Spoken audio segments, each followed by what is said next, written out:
we are still watching the situation in Washington. Some breaking news developing south of the border. The president signaling over the weekend that he intended, as of tomorrow, to double the tariffs on aluminum and steel.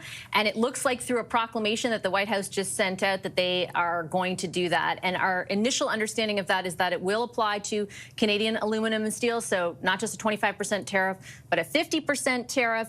And that the UK at this point, at least according to Reuters, it looks like we'll see only a 25% tariff. So their tariff will remain at 25%. There is a framework for a trade deal in place between the UK and the US. All of this is happening as Ontario's Premier Doug Ford meets with US Ambassador to Canada, Pete Huckstra. They talked about how imminent or how quickly a deal between our two countries could be signed. It is not easy to reconcile. Good thing we have the front bench here to do just that. Former New Brunswick Liberal Premier Brian Gallant is with us this evening. He's the CEO of Space Canada. Former Conservative Deputy Leader Lisa Raitt is here. She's the Vice Chair and Managing Director of Global Investment Banking at CIBC. CTV News political analyst and former NDP leader Tom Mulcair is with us, as is the Globe and Mail's Queen's Park reporter Laura Stone. Hi, everybody. Nice to see you. Lisa, we were showing some clips from the ambassador earlier. He was in an interview with you before a Toronto audience. It was there that he made the comments about a deal being, imminent or quick, could be signed quickly. At the same time, now we have these very punitive additional tariffs, which it appears will apply to Canada. How do you reconcile those two things? Well, it's interesting because he also mentioned in the interview, which was at the Empire Club, and it was like 800 people in Toronto, so it was a significant turnout. He mentioned as well, he pointed out the fact that Dominic LeBlanc was down there talking to Mr. Lutnick and said that it's going to be Donald Trump and Howard Lutnick who is going to make the deal at the end of the day. I asked him if he was optimistic. He said he was optimistic, but he does acknowledge that these things take time. He said the Prime Minister and the President have an understanding, and then he basically said that Donald J. Trump is going to be the one doing any kind of deal between the two. I asked him about tariffs, and I said, they may be a tool for you, Ambassador, but for us, they're acutely painful.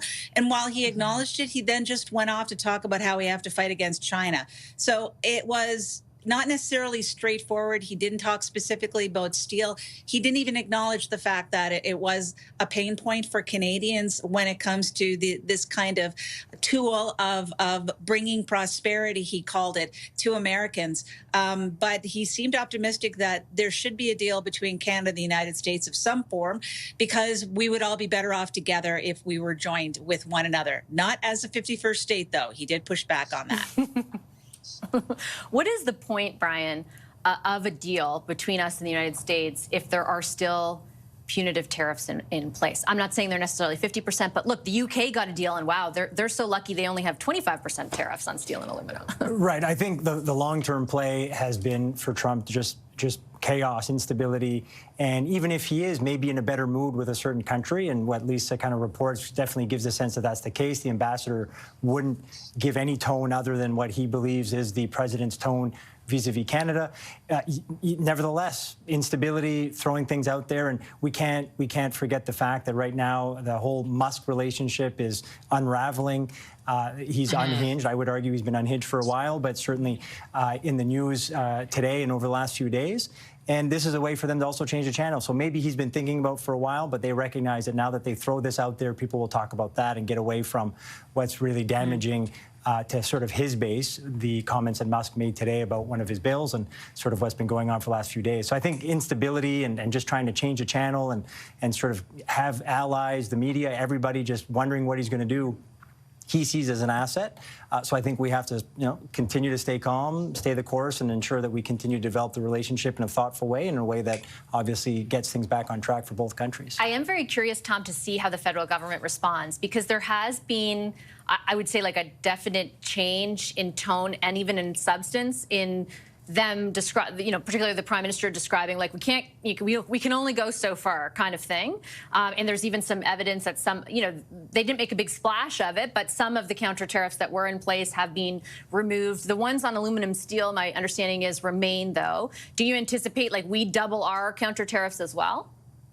I have a feeling that Prime Minister Carney has no choice because that's what he got elected on. That was such a clear promise that he made. And at the same time, we were told that, just in the first month of those tariffs, it was 700 million Canadian that was brought in. And it's the only way to go right now.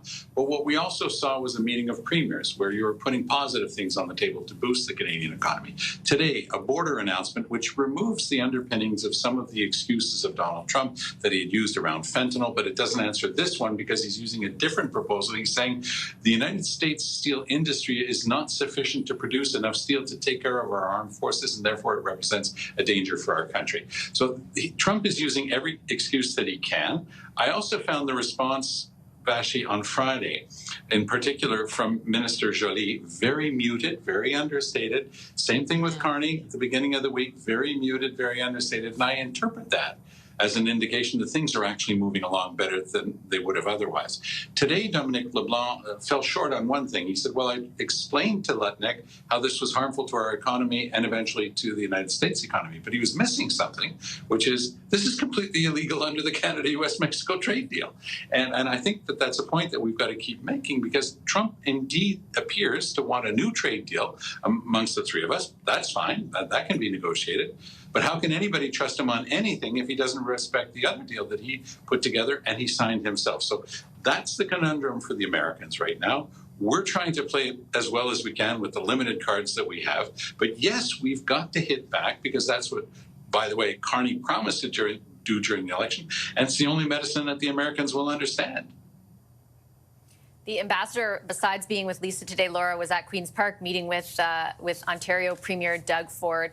Do you have a sense at all of, I guess, I was interviewing David Patterson earlier, like trying to ascertain, like, what does a deal even in the broadest of strokes look like when you hear what Tom just laid out, the uncertainty, the lack of trust, and now even today, at this moment, those tariffs? There's definitely a sense, I think, among elected officials that they need to remain calm and kind of show Canadians that we won't be rattled by this type of behavior, even as this is very punishing. This has real consequences for people's livelihoods, for people's jobs and salaries. So it is very serious. You get the sense, though, from people like Premier Ford, they're trying to put a positive spin on the possibility of a deal. It sounds like, that they may believe that President Trump is using this as some sort of negotiating tactic for, speeding up the USMCA agreement, the free trade agreement ahead of time. How does this impact Canada? I think a lot of this comes down to relationship building, and you saw kind of the resetting of the relationship with Prime Minister Carney and President Trump, who's spoken very highly of the new prime minister. I was reading some pool reports the other day. He said Mark's a good guy. He speaks very highly of Mr. Carney, even as he's kind of stabbing in the back. And we've seen this play before, right? But I think that's where the G7 and kind of that face-to-face meeting between the leaders is really actually going to matter, I think. And I don't know if this is setting the stage for that and leading up to some sort of a positive announcement before that. Maybe I'm ascribing reason to where there really isn't any, but I do think that the relationship building between Mr. Carney and President Trump, which has shown signs to be moving in a positive direction, will hopefully ultimately help Canada in the end. But really, I think that that Canadian officials have learned that you really cannot get too rattled each time Mr. Trump does this, because he seems to be doing it time and time and time again.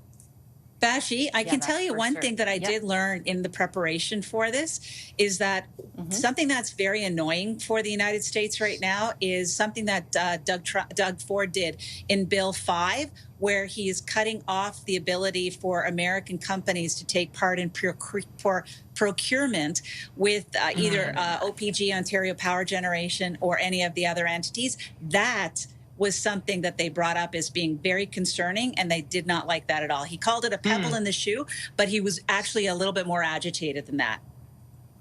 Yeah, they're mad about that, and they're mad about the booze.